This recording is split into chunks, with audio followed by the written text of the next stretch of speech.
విద్యార్థులు ఒకప్పుడు ఫారిన్ పోతే 30-40 ఏళ్ల క్రితం విదేశాలకు పోతే అంతా బాగా బలిసిన కుటుంబాల నుంచే ఉండేవాళ్ళు. అప్పర్ కాస్ట్ వాళ్ళు, బాగా డబ్బులు ఉండేవాళ్ళు, వాళ్ళే ఆడికి పోయి చదువుకోవడం, వ్యాపారం చేసుకునేవాళ్ళు. కానీ చంద్రబాబు నాయుడు వచ్చినాక ఇంజనీరింగ్ కాలేజెస్ విపరీతంగా పెట్టాడు. కోళ్ళఫారాల్లో కూడా ఇంజనీరింగ్ కాలేజీ పెట్టేశాడు. కొన్ని కాలేజీ పేర్లు కోళ్ళఫారం కాలేజ్ అంటాడు దాన్ని. ఇన్ఫ్రాస్ట్రక్చర్ లేకపోయినా పెట్టేశాడు. తర్వాత వైఎస్ రాజశేఖర్ వచ్చిన తర్వాత చదువుకున్న వాళ్ళకందరికీ ఫీజు రియంబర్స్ పెట్టేశాడు. దాంతో ఏమైంది, ఎస్సీస్, బీసీస్, బలహీన వర్గాలు, పేదవాళ్ళు అందరూ కూడా చదువుకోవడం, వాళ్ళు ఫారిన్ పోవడం వచ్చేసింది. లోన్స్ ఇస్తున్నారు వాళ్ళకి. ఇప్పుడు పోయి చూస్తే ఏ మూల పోయి చూసినా ఎస్సీస్, బీసీస్, వీకర్ సెక్షన్స్ కోకొల్లా కానీ కనిపిస్తారు. 30 ఏళ్ల క్రితం అధికార పరిస్థితి. అందువల్ల ఫీజు రియంబర్స్మెంట్ ఎందుకు పెట్టారు? సామాన్య ప్రజానీకం చదువుకోవడానికి అవకాశం కల్పించి ఫీజులు ప్రభుత్వం కట్టాలి, చదువుకుంటా ఇచ్చారు. ఇప్పుడు ఫీజుల రియంబర్స్మెంట్ ఎంత ప్రసంగం మారింది. ఇప్పుడు సకాలంలో వాళ్ళ ఫీజులు ఇవ్వరు, రియంబర్స్మెంట్ చేయరు.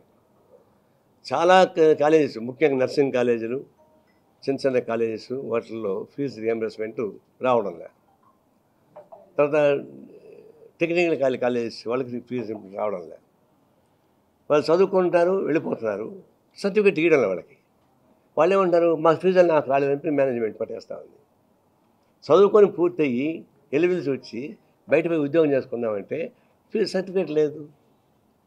నాకు తెలిసే దగ్గరలో ఒక ఎస్సీ బాయ్ వెళ్ళనే వాడి కూతురికి నర్సింగ్ కాలేజ్ చదివేది, పాపం సర్టిఫికేట్ లేదు. ఇప్పుడు ఇక్కడే కూర్చోండి మురళి, వీళ్ళ ఇంట్లో వాళ్ళు మీ అమ్మాయికా అబ్బాయికా, వీళ్ళ అమ్మాయికి ఫీజు రింబర్స్మెంట్ డబ్బులు రాలే, 2 ఏళ్ళ నుంచి ఆ సర్టిఫికేట్ లేదు. నిర్దిష్టం ఇదే. ఈ విధంగా లక్షల మంది విద్యార్థులు చదువు పూర్తయిన తర్వాత సర్టిఫికేట్లు లేకుండా ఇబ్బంది పడుతున్నారు ఉన్నారు. ఎందుకు ఫీజు రియంబర్స్మెంట్ ఎవరు? గవర్నమెంట్. కమిట్మెంటే కదా అది. అన్నింటికి ఇచ్చుకుంటారుగా, ఆ ఓడులు ఈ ఓడులు ఆ ఓడులు అని పిలుచుకుంటారుగా బాగా. మరి వీళ్ళని మీ కమిట్మెంట్ ఏమైంది? 4 ఏళ్ళు 5 ఏళ్ళు చదువుకున్న తర్వాత వాళ్ళకి సర్టిఫికేట్ లేకుండా పోతే వాళ్ళు ఏమవుతారు? మీకు కావాల్సిన ప్రయత్నం చేసుకుంటారు కదా, విమానాలు కొనుక్కుంటున్నారు, అన్ని రకాలు చేసుకుంటున్నారు, పెద్ద పెద్ద కాంట్రాక్ట్స్ బిల్లు తెచ్చుకుంటున్నారు, ఎవరు ఇబ్బంది పెట్టడం లేదు. మరి వీళ్ళని ఎందుకు ఇబ్బంది పెడుతున్నారు? కాబట్టి ఫీజుల రియంబర్స్మెంట్ అనేది ఒకరోజు ఆలోచన చేసినా ఇది ప్రభుత్వ క్రిమినల్ చర్యకి పాటుపడాల్సి వస్తుంది. నేరపూరితమైన తప్పు గవర్నమెంట్ ఫీజుల రియంబర్స్మెంట్ ఆపడం అనేది. కొన్ని లక్షల మంది విద్యార్థులను గొంతుకొచ్చేటువంటి వస్తూ ఉంది. కాబట్టి ఫస్ట్ ప్రయారిటీ ఫీజుల రియంబర్స్మెంట్ అమలు చేయాలి. అదేమంటే జగన్ గవర్నమెంట్ చేయలేదు అంటారు.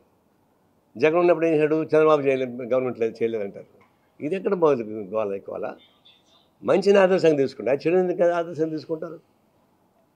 ఈ ప్రభుత్వం వచ్చిన తర్వాత అందరూ మా ప్రభుత్వం వచ్చిందని ఫీల్ అవుతారు. మరి కానీ ఈ విద్యార్థులను నిరుద్యోగులుగా మారినాక వాళ్ళకి కావాల్సిన ఫీజు రావడం లేదు. ఇంజనీరింగ్ కాలేజీ వాళ్ళు ఏమంటారు, కాలేజ్ యాజమాన్యం అడిగితే ఏమంటారు, మేము అప్పులు తీసుకొచ్చి పెట్టాము, ఇక్కడ లెక్చర్స్కి జీతాలు ఇస్తున్నాం, మాకు వడ్డీలు పెరిగిపోతున్నాయి, ఫీజుల రియంబర్స్మెంట్ రాకుండా మేమేం చేయాలి వాళ్ళు అంటున్నారు. చివరికి లీడింగ్ కాలేజెస్ కూడా అదే పరిస్థితి. తర్వాత అంతకుముందు కాంట్రాక్టర్స్ ఉన్నారు, కొంతమంది కాంట్రాక్టర్స్, వాళ్ళకి డబ్బులు రాలే. అంతకుముందు ప్రభుత్వంలో పనిచేశారు, పాపం డబ్బులు రాలే. జగన్ ప్రభుత్వం వాళ్ళకి ఇవ్వలే. ఈ ప్రభుత్వం వచ్చినప్పుడు అడిగితే మీకు పాత బాకీని మొత్తం ₹2 వడ్డీ వేసి కడతామని చెప్పేసి చంద్రబాబు నాయుడు హామీ ఇచ్చాడంట ఆ కాంట్రాక్టర్స్కి. ఇప్పుడు మొన్న రిలీజ్ చేశాడు. రిలీజ్ చేస్తే గతంలో ₹25 లక్షల బాకీ ఉన్నవాడికి అప్పుడు జీఎస్టీ లేదు, ఇప్పుడు జీఎస్టీకి పట్టుకొని 18 లక్షలు ఇస్తున్నారు. 25 లక్షలు ₹2 వడ్డీ లాగా ఇస్తామని చెప్పిన వాడు 25 లక్షలు జీఎస్టీ పట్టుకొని 18 లక్షలు ఇస్తున్నాడు. అయితే అది అందరికీ ఇచ్చినారా? ఇవ్వలే. ఆ కాంట్రాక్ట్స్ చూస్తే గతంలో వైసీపీ ప్రభుత్వంలో ఉండి బాగా అనుభవించేటువంటి కాంట్రాక్టర్స్ వాళ్ళకందరికీ బిల్స్ వస్తున్నాయి. టీడీపీకి అనుకూలంగా ఉండో జగన్కి అనుకూలంగా ఉండే వాళ్ళకి ఎవరికి రాలే. ఈవెన్ టుడే ఈ గవర్నమెంట్లో కూడా గతంలో వైసీపీ అనిపించినటువంటి వాళ్ళకందుకే ఎక్కువ మందికి బిల్స్ వచ్చాయి. ఇంకా నిరూపిస్తా కావాలంటే ఆ లిస్ట్ కాబట్టి చూపిస్తా. ఇప్పుడు ఇంజనీరింగ్ కాలేజెస్ వచ్చినాయి. ఇంజనీరింగ్ కాలేజ్ రీఎంబర్స్మెంట్కి ఒక కమిటీ వేశారు. ఆ కమిటీలో దానికి అనఫిషియల్ నేమ్ ఏంటంటే ఎల్లో ఫైలు బ్లూ ఫైల్ అని పేరేట. అది అనఫిషియల్, నాకు తెలియదు. ఎల్లో ఫైల్ అంటే టీడీపీ వాళ్ళది, బ్లూ ఫైల్ అంటే వైసీపీ వాళ్ళది. ఎల్లో ఫైల్ మొత్తం పెండింగ్ పెట్టారంట 5 ఏళ్ళు. ఇప్పుడు మళ్ళీ కొత్త కమిటీ వేసి ఫామ్ చేసి ఫీజుల స్ట్రక్చర్స్ పెట్టారు. ఆ ఫీజుల స్ట్రక్చర్లో కూడా చాలా అన్యాయమైన స్ట్రక్చర్ వచ్చింది. మంచి కాలేజీకి అందరికీ ఫీజులు తగ్గిపోయినాయి. 40,000 30,000 సంవత్సరానికి. మామూలుగా గతంలో బాగా అనుభవించినటువంటి వైసీపీ ప్రభుత్వంలో బాగా అనుభవించినటువంటి యాజమాన్యాలకు అన్నిటికీ ఫుల్గా వచ్చేసింది. ఎంత మ్యాక్సిమం పెట్టారు వాళ్ళకి అందరికీ? 60,000 70,000 80,000 పెట్టారు వాళ్ళ సిట్. అంటే ఆ లిస్ట్ మొత్తం కానీ చదివితే, దాని పేర్లు మేనేజ్మెంట్ పేర్లు చదివితే దాదాపు ఇప్పుడు ఎగ్జాంపుల్ ఒక 7 ఉన్నాయి. పేర్లు నేను చెప్పడం లేదు. అయితే వీళ్ళందరికీ 60,000 50,000 నుంచి 60,000 దాకా పెట్టున్నారు. మిగతా వాళ్ళకి 40,000 కింద పెట్టున్నారు. లోపలికి వెళ్ళి చూస్తే మన సేమ్ గతంలో వైసీపీ ప్రభుత్వంలో అనుభవించిన వాళ్ళకందరికీ యాజిటీకి వచ్చేసింది. అంటే డిస్క్రిమినేషన్స్. ఏం డిస్క్రిమినేషను? గతంలో వైసీపీ చేసినటువంటి పనులే వీళ్ళు చేస్తున్నారు. కాంట్రాక్ట్ బిల్లు అట్టే చేస్తున్నారు, కాలేజ్ రీఎంబర్స్మెంట్ అట్టే చేస్తున్నారు, మిగతా అట్టే చేస్తున్నారు. ఇంకా ఏం తేడా ఉంది చెప్పండి?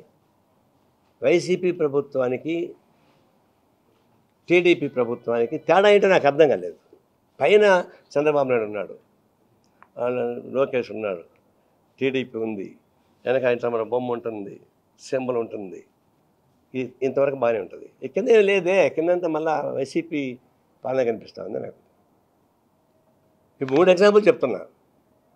ఎంక్వైరీ చేస్తే మేము నిరూపిస్తాం మీరు ఏమేమి తప్పులు చేశారు.